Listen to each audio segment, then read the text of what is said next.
Good morning, Mark Goler, Operations Section Chief with Greg Ponson's Northern Rockies Incident Management Team here on the Lolo Peak Fire. It's Saturday, August 26th. Going to cover some of our actions from yesterday here on the fire, and then also our planned actions for today across the entire incident. Division Alpha, which is on the far southwest corner, yesterday was a day that we spent reconning, prepping lines for a burnout that we've got planned for today. Winds will be favorable, the weather is improved to the point where we'll be able to initiate some firing actions there and hopefully get this area sealed off from the fire's slow march from the coming up the ridges toward our control line.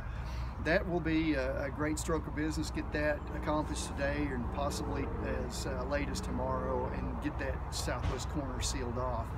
Division Bravo, which we've changed our footprint there, and the division breaks. Division Bravo was in mop-up mode yesterday. We're working to achieve a depth of at least 100 feet where we can do it safely across there, and that's extinguishing any hot spots and any threats to our control line.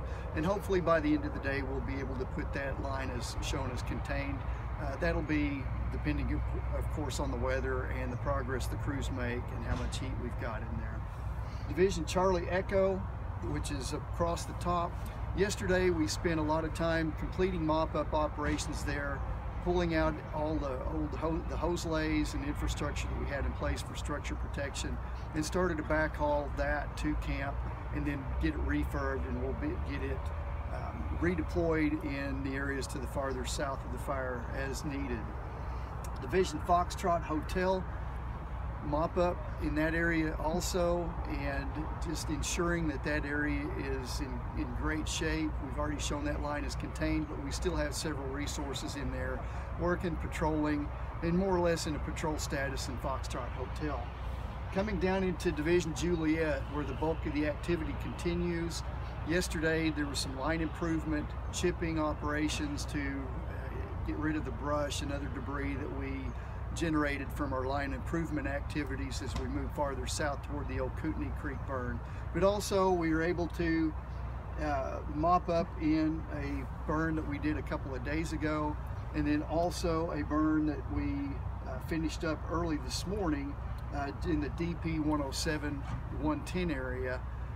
And the intent for these and subsequent little areas that have been lined and ready to burn out, we're doing that as part of the overall strategy to provide some additional additional depth on our line. We robbed in order to put out a fire, we robbed the fire of fuel, oxygen, or heat.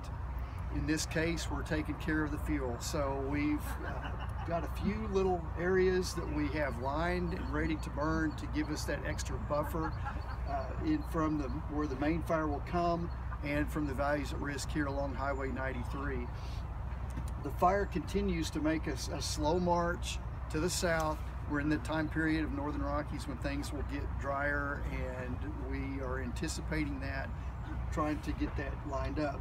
Now, one area that, if you notice, if you looking at the infrared was flown fairly early last night while this burn was still ongoing, and we verified that these infrared signatures are kind of an anomaly, and what happens sometimes is infrared's flown early in the evening and we have smoke, that it will pick up the heat in that smoke, and that's what these little signatures are here, as the smoke moved up slope during the late evening hours. Division Lima, we were able to actually start constructing a line, and they extended the line that was started last assignment that we had in July, early August, and they have started to turn the corner into the old Kootenai Creek burn and tie that into some features that we are confident that will be a barrier to spread. But we'll also be looking for an alternate line down to the south, just as a measure of this typical activity that we do. We have a primary, alternate, contingency, and an emergency line. So those are planned activities for today, and that pretty well failed to mention the structure protection. We did continue with that. Poised for initial attack. We did loan some resources to other incidents around the area to help them out. Those will be coming back. and we'll still be ready for initial attack here off of the Lolo Peak Fire to support local fire districts and then all other entities in the area that need the help.